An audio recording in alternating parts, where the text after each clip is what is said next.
Juan Carlos Gutiérrez, bienvenido a Cambio 16. Estamos encantados de tenerte aquí en nuestra casa, que es también la tuya. Nada, en primer lugar quería preguntarte por una noticia que se acaba de producir, que es la decisión de la Fiscalía de la Corte Penal Internacional de abrir un examen preliminar sobre los crímenes que se han podido cometer en Venezuela. No sé a qué responde este gesto, si lo considera positivo. Sí, es un gesto absolutamente positivo, porque es un reconocimiento, otro reconocimiento de instancias internacionales autónomas e independientes que vienen a ratificar lo que se ha dicho de diversas instituciones internacionales. En Venezuela, el gobierno de Venezuela, desde hace varios años, está cometiendo violaciones de derechos humanos en forma tal que se traducen en crímenes de lesa humanidad. Y ese comportamiento sistemático, ese ataque generalizado en contra de una población civil que le adversa, es indiscutiblemente, constituye crímenes de competencia de la Corte Penal Internacional. En las declaraciones que hizo la fiscal ante la Corte Penal, Fatou Bensouda, ella hace referencia a los crímenes cometidos durante el año 2017. Nosotros hemos presentado denuncias ante la Corte Penal Internacional por crímenes de lesa humanidad cometidos desde el año 2014. O sea, si bien es cierto, en el año 2017 ocurrieron 120 asesinatos, cientos de detenciones arbitrarias o miles de detenciones arbitrarias. Estamos hablando que se produjeron más de 2.000 personas privadas de su libertad, sencillamente por estar en las calles alzando su voz y pidiendo democracia, pidiendo canal humanitario, pidiendo justicia, pidiendo libertad a los presos políticos que están aún detenidos.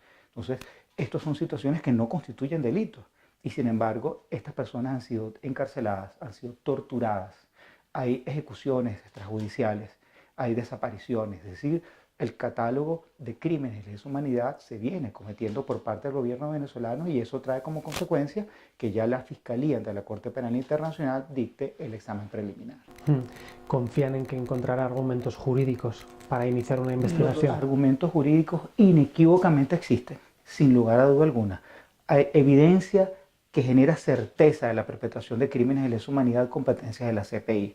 Hay pruebas, videos, hay experticias practicadas por la misma Fiscalía que demuestra que hubo ejecuciones. Existen testimonios, personas que han visto la forma como se han realizado estos delitos. Existen testimonios de las víctimas. Y eso constituye indiscutiblemente un conglomerado probatorio suficiente para que la Fiscalía, como en efecto ya dictó el examen preliminar, pero luego que profundice en la investigación, pues entremos ya en un proceso de judicialización del caso venezolano. Hay crímenes de lesa humanidad, hay responsables que son autores que han participado de manera directa en el mismo y esa responsabilidad penal internacional tiene que ejecutarse en buen derecho y en justicia. Por empezar un poco con las cuestiones que teníamos planteadas, precisamente quería hablar sobre una de estas personas que ha podido sufrir esos crímenes de los que hablaba usted. Me refiero a Leopoldo López, a uno de sus defendidos, y la primera pregunta es obligada: ¿cuál es su situación en este momento? ¿Cómo se encuentra? Desde el punto de vista legal, Leopoldo López está cumpliendo una condena luego de un proceso arbitrario y absolutamente injusto. En el caso de Leopoldo López se han producido violaciones de su derecho al debido proceso desde el mismo momento que se ordena su detención hasta el momento cuando se dicta una sentencia condenatoria. Todos los derechos inherentes al debido proceso han sido violentados. Leopoldo López fue condenado en un juicio que no fue público, en un juicio que no tuvo la debida imparcialidad. Todos los jueces que participaron en las medidas de privación de libertad, en las condenas, en las actuaciones ilegales en su contra, todos han sido promovidos a cargos elevados. Absolutamente todos. Desde el juez de primera instancia que le atendió la primera vez hasta el último. Y los que se han comunicado y han informado públicamente, han denunciado esos hechos, pues han sido relegados y destituidos y en algunos casos han sido perseguidos. Leopoldo López no tuvo la posibilidad de presentar pruebas. Nosotros teníamos un acervo probatorio de casi 200 elementos probatorios, fundamentalmente basados en testimonios de periodistas que estuvieron con Leopoldo López en la puerta de la Fiscalía. Si Leopoldo López hubiera emitido una declaración, un llamado, una instrucción en el momento que estaba rodeado de periodistas, los testigos de excepción de un hecho de esa naturaleza habían sido la prensa. E incluso los periodistas que estaban a su alrededor, si él hubiera tenido un comportamiento violento, lo hubieran reflejado, porque ese es el trabajo de los periodistas. Y había periodistas nacionales e internacionales en la puerta de la Fiscalía. Incluso muchos de los periodistas que la Fiscalía llevó como testigos de la Fiscalía reconocieron que no hubo incendio en la Fiscalía, el discurso de Leopoldo López no fue un discurso de llamado a la violencia y no había ninguna irregularidad. Y pese al cúmulo de pruebas favorables a la verdad, no favorables a Leopoldo López, a la verdad de que ahí no hubo ningún delito, pues Leopoldo López fue condenado. Y tiene una condena que cumplió casi 14 años de prisión por un hecho que él no cometió. Pero en paralelo hay algo que es de igual o de mayor gravedad, que son las violaciones de derechos humanos a las que ha estado sometido en el centro de reclusión. Sí. Y que todavía se mantienen. A eso me refería un poco. ¿Cuál es su situación en este momento? ¿Está recluido en su domicilio? Exactamente. Y él, no sé, me imagino que usted se ve con él. Mira, él está en su casa, está disfrutando del calor de su familia, pero ya no le permiten el acceso al abogado. Yo no podía entrar a ver a Leopoldo desde hace 3 meses. Hay una prohibición absoluta de que los abogados tengamos contacto con él. La casa de Leopoldo se ha transformado en una cárcel. Es decir, no hay ninguna diferencia entre Ramo Verde y el lugar de habitación. La única diferencia es que, bueno, está con el calor de su hogar y eso no es que sea mucho, eso es y muy importante, pero eso no es lo correcto desde el punto de vista jurídico y no es lo correcto desde el punto de vista de derechos humanos.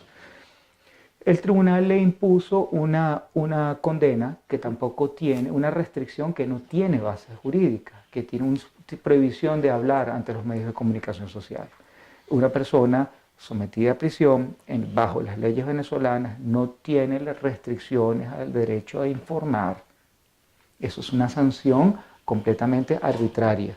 Y sobre esto pues ya presentamos un recurso de apelación y estamos intentando una serie de recursos que vamos a llevar ante instancias internacionales porque se le está restringiendo su derecho a la libertad de expresión, a la libertad de información y es otro elemento que suma más dentro de ese bagaje de violaciones sistemáticas y constantes a los derechos humanos de Leopoldo López. Perdón que le insista, pero ¿cómo le ve usted a él? No sé, de ánimo. No, de ánimo. De ganas de trabajar. Mira, Leopoldo es un hombre extremadamente fuerte, no solo desde el punto de vista físico, sino mental y espiritual. Y teniendo a su familia cerca, pues eso indiscutiblemente es que es el mejor alimento para el fortalecimiento del individuo. Pero Leopoldo López ha sido víctima de tortura, ha sido víctima de dejarlo completamente aislado, incomunicado. En la cárcel militar Ramo Verde estuvo durante prácticamente 1 año solo en una torre. Entonces, realmente necesita una persona tener una gran fortaleza espiritual para mantener la cordura, la fortaleza, la precisión, la intelectualidad bajo la tortura extrema a la que estaba sometido Leopoldo López. ¿Cómo lo veo yo? Bueno, como un venezolano fuerte, sólido, coherente y contundente ante las situaciones del país. La situación de Venezuela es muy complicada. Este proceso de diálogos ha tenido sus características, sus bemoles, sus críticas, sus polémicas válidas, porque precisamente eso es lo que queremos. Queremos vivir en un país donde exista libertad, donde podamos criticar, donde uno critique al otro, porque la crítica es el derecho a informar y ese es su derecho. Pero precisamente Leopoldo ha estado muy silenciado. Entonces, mientras algunos critican, él está en una condición que no puede expresar ideas y pensamientos. Una de las críticas que se ha hecho es que Leopoldo López había negociado su situación procesal en la que está en este momento. Mire, yo soy testigo de excepción en todo lo que ha ocurrido allí. Si hubiese existido una negociación, Leopoldo López no estaría en las condiciones en que está. Así, para hablar muy claro. La salida de Leopoldo López obedeció a todas las denuncias que hemos presentado ante instancias internacionales. Ahí tenemos pronunciamientos del Grupo de Detenciones Arbitrarias de Naciones Unidas, que calificó como arbitraria su detención.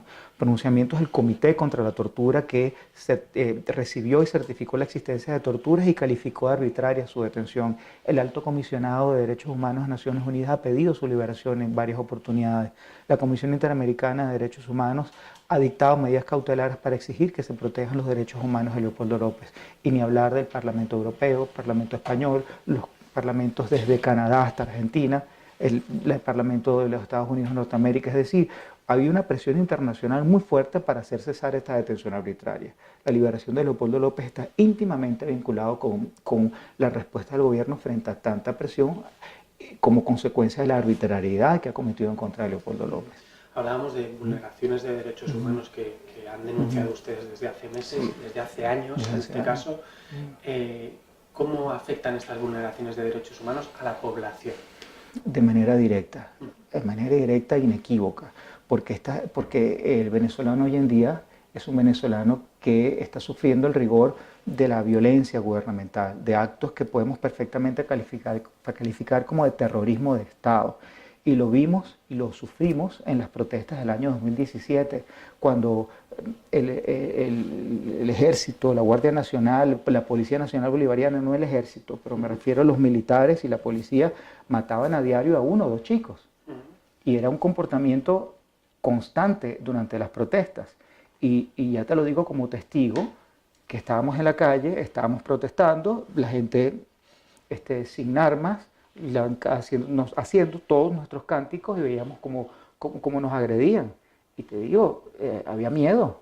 El venezolano sentía miedo, vivimos momentos de miedo frente a esto. La situación que existe ahora, que cualquier tipo de protesta por temas de salud, temas de alimentación, inmediatamente la gente es privada de su libertad. En Venezuela a la gente le tocan la puerta a la medianoche, la policía política, y se lo llevan preso. Así. Y no atacan no solamente a los opositores, sino atacan a los familiares.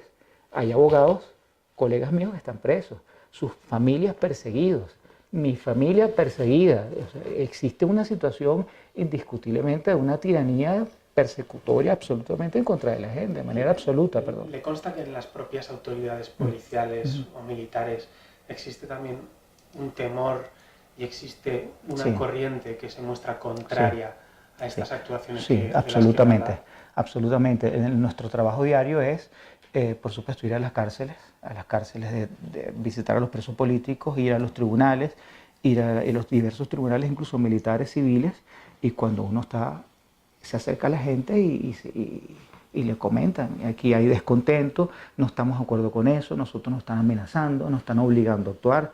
Entonces uno le dice, sí, pero usted es partícipe, usted es responsable, eso no le excusa. Uno le habla como abogado, uno le habla en el contexto de lo que dice la legalidad. Es un tema de conciencia también lo que están haciendo, pero hay instrucciones dirigidas a cometer crímenes de lesa humanidad y se vienen ejecutando. Se consume el delito de manera constante. Día a día hay detenciones arbitrarias. En lo que va de año, ya tenemos 223 presos políticos. Entonces, eso es constante. Parte del examen preliminar dictado por la Fiscalía es que el gobierno venezolano cese en las persecuciones, cese en la perpetración de estos crímenes de lesa humanidad. Eso es uno de los elementos, porque la Corte Penal Internacional no solamente tiene un carácter sancionador, sino un carácter preventivo. Y es fundamentalmente el impacto que tiene que tener el examen preliminar dictado por la Fiscalía para hacer cesar esos delitos, tal y como ocurrió en Honduras, donde también hubo un examen preliminar, y como ha ocurrido en Colombia, que también se encuentra bajo examen preliminar. Quería hablar en este momento un poco sobre la situación de la oposición. La imagen que se tiene aquí en España es de una oposición dividida. No sé si es así, si ha habido una división precisamente por estas actuaciones de las que hemos hablado. No sé cómo la ve en este momento. La oposición venezolana tiene carácter democrático, y dentro de los aspectos que yo califico como positivo dentro de esa visión democrática de la oposición es tener dentro de ese grupo de personas la posibilidad de que cada quien exprese su idea. y que en un momento diga, yo no estoy de acuerdo contigo. Y eso yo, como venezolano, como demócrata, como hombre de ley, yo eso lo veo positivo. Veo negativo lo contrario, la estructura gubernamental en donde se dicta una orden y se cumple de una manera castrense, de una manera rigurosamente militar, y el que no está de acuerdo la tiene que cumplir, y si no la cumple lo eliminan, lo neutralizan del mapa. Eso, yo a mí como venezolano, como abogado, eso sí lo critico, pero tener un grupo político heterogéneo, incluso con diversas tendencias dentro de la oposición, tendencias ideológicas, tendencias políticas, intereses distintos, que en un momento dado expresen disconformidad frente a una acción o alguna omisión, eso me da mi tranquilidad. Si fuese al igual que el gobierno, eso me preocuparía. Más sin embargo, esas divergencias han traído como consecuencia, reconocidos por ellos mismos, la ejecución de actos erróneos. La realización de diversas actuaciones que han favorecido la permanencia del gobierno nacional. Eso es una realidad y todos tenemos que reconocer que eso se ha verificado. ¿Cuál debería ser la estrategia, a su juicio, que debería seguir la oposición en los próximos años? La estrategia exitosa que ha tenido la oposición, el mejor ejemplo es cuando se logró obtener la mayoría en las elecciones parlamentarias. Y la evidencia es que fueron todos unidos, que hubo una estrategia política de acción conjunta, y eso le dio una fortaleza que nosotros los venezolanos como votantes apoyamos con el voto, apoyamos con nuestra presencia y apoyamos con nuestra protesta cuando la Asamblea Nacional ha sido completamente desmantelada por otras acciones arbitrarias del gobierno nacional.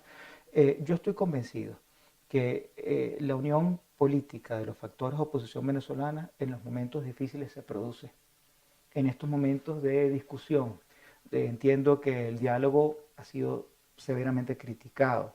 Entiendo que ayer ya el diálogo ya produjo evidencia de que no va a ser un mecanismo efectivo y que el gobierno nacional ha utilizado el diálogo como un mecanismo de dilación, de enquistación y de manera arbitraria, como usualmente actúa.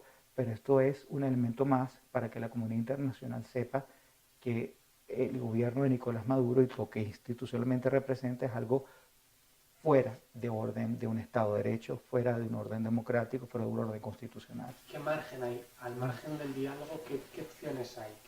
Bueno, esa es la gran pregunta. Esa es la gran pregunta. Y es lo que siempre hemos dicho, las preguntas que le hemos formulado a las personas que no estaban de acuerdo con el diálogo. Incluso me atrevería a decirte, esa es la postura de Leopoldo López. Y como abogado yo la acepto, porque nosotros los abogados participamos en la solución de conflictos. Y la primera acción para la solución de conflictos es el diálogo. Cuando alguien tiene un problema y llama a un abogado, el abogado tiene que solventar el problema. Y mi primera línea de acción es dialogar y resolverlo, incluso extrajudicialmente. Llevar este asunto a nivel judicial, pues bueno, ya tenemos acciones internacionales intentadas, pero eso no va a eliminar al gobierno de Maduro, no es la idea. Lo que queremos es regresar a la democracia. Entonces, ¿cuáles son las alternativas si no está el diálogo? Bueno, nosotros seguiremos intentando acciones internacionales, tenemos todo un abanico de acciones que estamos haciendo y la decisión de la Fiscalía ante la Corte Penal Internacional el día de hoy es el resultado de esas acciones. Pero ¿qué va a pasar mañana en Venezuela? Yo estoy convencido que este examen preliminar dictado por la Fiscalía ante la Corte Penal Internacional, muchos militares que se encuentran en cargos de actividades, en unidades de comando, van a decir, yo no me voy a sumar a esto. Y no es un tema de rebelión militar, es un tema de cumplir con la Constitución. Nuestro marco constitucional consagra lo que llaman la obediencia reflexiva. Si un superior emite una orden y la persona y el militar encargado de ejecutar esa orden no está de acuerdo porque violenta derechos humanos, porque constituyen crímenes de lesa humanidad, ese funcionario, ese militar, conforme a nuestra Constitución, está en la obligación de negarse a ejecutar esa orden. Entonces, eso es un poco el proceso que va a venir ahora en Venezuela con ocasión al examen preliminar dictado de la Fiscalía. Entiendo que la alternativa es la presión internacional. Más presión internacional. Más presión internacional, ¿Qué es lo que más sanciones, más acciones. Por parte de la comunidad internacional, ¿qué más se podría hacer? la comunidad internacional está respondiendo. El Parlamento Europeo ha respondido y tengo entendido que pueden que existan otras acciones también.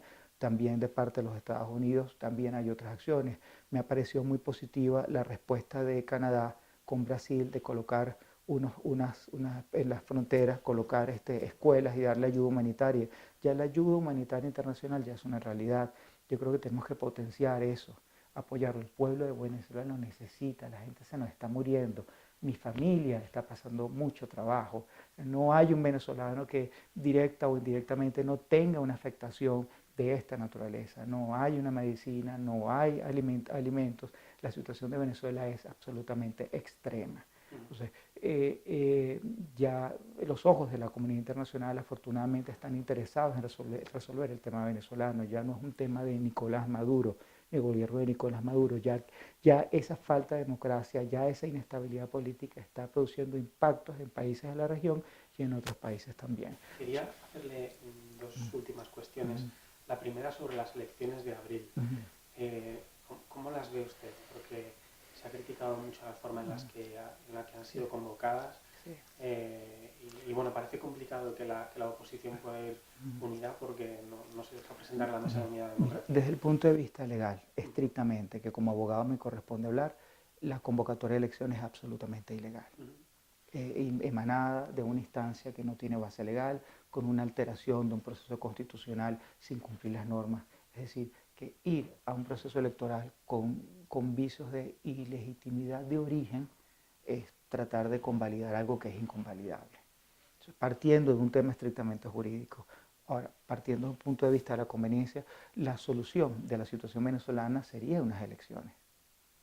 Eso sería el escenario ideal. Vamos a un proceso electoral, vamos a unas elecciones limpias, con un CNE, un árbitro completamente independiente, con la posibilidad de reconteo y análisis de los votos, con la posibilidad que los extranjeros en el exterior puedan votar, con la posibilidad que se le dé a todas las personas, a todos los votantes, su carnet de identidad, sin agresiones por parte de grupos colectivos que apoyan al gobierno, ni grupos policiales que apoyan al gobierno. Es decir, unas elecciones absolutamente limpias. Y así se decide el futuro de un país, en paz, en democracia, con decisión de las mayorías. O sea, ese es el escenario que debe ocurrir, no las elecciones que se están haciendo ahora, con todos los políticos fuertes inhabilitados o presos, como es el caso de Leopoldo López. Leopoldo López sigue en las encuestas como un factor importante de decisión en Venezuela. Esta experiencia terrible que ha sido objeto, que ha sufrido Leopoldo durante la detención, pues le ha dado más fuerza política, le ha dado más fortaleza en el punto de vista como persona que es capaz, que está capacitada para producir avances significativos en el país y lo seguirá haciendo, independientemente que sea o no presidente de la República. Nosotros los venezolanos tenemos que ayudar a nuestro país independientemente de las condiciones en el lugar donde estemos. Y esa es una realidad que nosotros estamos enfrentando y enfrentamos día a día. Entonces, en las condiciones que actualmente están dadas para la realización de unos comicios para la presidencia de la República son absolutamente inaceptables para que las mismas se produzcan como tiene que producirse unas elecciones, con transparencia y legalidad. Esas condiciones no existen. Por último, quería preguntarle por el papel de ciertos mediadores internacionales y en concreto sobre el del expresidente Zapatero. Sí. Ayer volví a insistir en el diálogo. No sé, ¿cómo están viendo ustedes como abogados? La presencia del presidente Zapatero yo no la veo negativa como abogado. Como abogado te reitero la necesidad de que exista siempre un mediador. Nos guste, no nos guste, siempre tiene que existir un interlocutor. Que algunos dicen que está más hacia el lado del gobierno, algunos dicen que ha facilitado y ha fortalecido la posición del gobierno, eso puede ser cierto, pero no podemos dejar a un lado que el presidente Zapatero de alguna manera ha ayudado a que algunos presos políticos sean liberados, eso yo lo he visto, he estado allí cuando se han producido, cuando él ha insistido en que se produzcan presos políticos, que se liberen presos políticos. Claro, el gobierno venezolano no siempre los libera, pero libera 20 y encarcela 100. Entonces, de alguna manera alguien pudiera decir que él tiene, yo no diría que participación en eso, yo no lo creo, pero sí me consta que el presidente Zapatero ha gestionado la libertad de los presos políticos y veo positivo de que exista alguien allí, por lo menos que haga contacto con el gobierno venezolano, que insista con el gobierno venezolano y que le exija al gobierno venezolano que tiene que retornar al canal de la democracia, que le exija al gobierno venezolano que las elecciones que se van a realizar sean elecciones limpias. Y si hay que sentarse a dialogar, pues que los políticos se sienten a dialogar, pero que la única finalidad del diálogo tiene que estar establecida en canal humanitario, liberación de presos políticos y completa equidad para la realización de unas elecciones que sean democráticas. Sin esas garantías no tiene ningún sentido seguir mediando o seguir negociando, pero la presencia del presidente Zapatero, independientemente de cualquier crítica, es una presencia necesaria para insistir en que se produzcan cambios. Juan Carlos Gutiérrez, abogado, defensor de los derechos humanos, le agradezco mucho la entrevista y la conversación. No, te agradezco a ti, de verdad que me encuentro muy agradado de estar acá.